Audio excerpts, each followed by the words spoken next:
사람은 다 특별하지만 특출난 사람은 드물다. 인간은 실패에서 교훈을 얻을 수 있다. 실패는 성공의 밑거름이다. 같은 말을 난 그리 좋아하지 않는다. 사람들은 실패를 맛보는 순간 실패에 이르게 된 경위를 스스로 돌아보면서 나름의 의미를 발견하고 어떻게든 마음의 위안을 얻고자 한다. 이런 심리 때문에 실패에서 교훈을 찾지 않는 사람이 진짜 실패자입니다.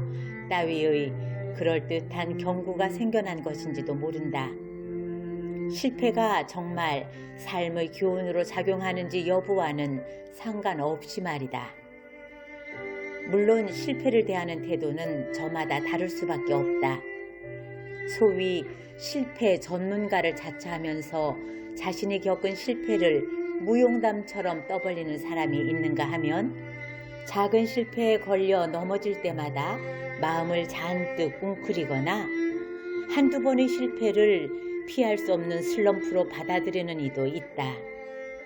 그렇다면 후자의 경우처럼 작은 실패를 침소봉대하는 이유가 무엇일까? 단순히 소심한 마음의 소유자가 대수롭지 않은 실패를 확대하여 해석하거나 자신의 능력을 과소평가함으로써 자신감을 잃고 주눅이 드는 것일까? 글쎄다. 어쩌면 반대의 경우가 훨씬 많을지도 모른다는 생각이 든다. 실패를 겪은 후 자신의 능력이 부족하기 때문이라고 겸허하게 인정하는 사람은 그야말로 가물에 콩나듯 하다. 대부분 사람은 원래 나는 이 일을 해낼 능력과 자격이 충분한 사람인데 뭔가 잘못된 것 같아요 라고 말하며 실패의 원인을 외부적 환경으로 돌리는 경향이 있다. 하지만 정말 그럴까? 혹시 자신의 능력을 과대평가하는 바람에 예상치 못한 결과 앞에서 크게 낙담하거나 마음을 잃어버리는 것은 아닐까?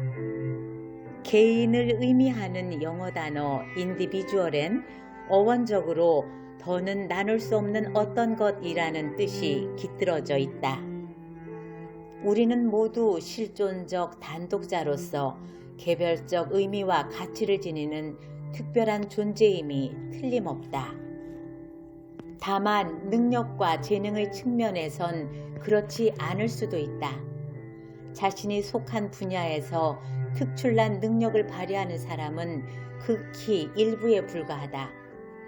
대부분 사람의 능력은 평범한 수준을 벗어나지 못한다. 다만 평범하다는 것은 평균을 살짝 웃돌거나 평균보다 떨어지지 않는다는 뜻이고 나와 비슷하거나 나보다 못한 사람이 적지 않다는 뜻이다.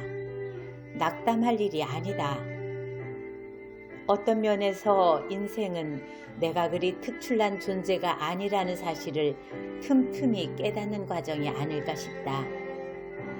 실패를 겪을 때마다 고개를 저으며 이를 부인하기보다 현실을 있는 그대로 받아들이는 게 현명한지도 모른다. 우린 실패 때문에 괴로운 것이 아니라 그걸 인정하지 못하는 마음 때문에 괴로울 때가 많다.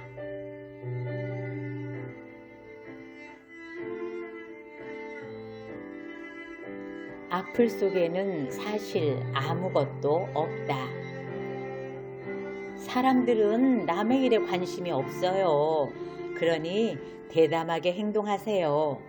라는 말은 상대의 기분을 고려하지 않은 채 너무 쉽게 위로를 건네는 사람들이 위로의 레파토리를 다양화하기 위해 지어낸 말이 아닌가 싶다. 남 얘기 사흘입니다. 라는 말이 들려와도 난 눈을 질끈 감는다. 대부분 사람은 타인의 삶에 타인의 행복은 물론이고 특히 불행이나 추락에도 관심이 많다. 겉으로 관심이 없는 척하거나 쉽게 망각하는 것뿐이다. 사람들이 얼마나 타인의 삶에 관심이 많은지를 여실히 보여주는 것 가운데 하나가 악플이 아닌가 싶다. 안티팬도 팬입니다. 또는 댓글이 전혀 달리지 않는 무풀보다는 차라리 악플이 낫습니다. 같은 이야기를 듣는 순간 나는 고개를 가로젓는다. 숫자와 동물 명칭 등의 조합으로 이루어진 악플엔 상대에 대한 존중이 티끌만큼도 없다. 조롱과 비아냥으로만 점철되어 있기 때문이다.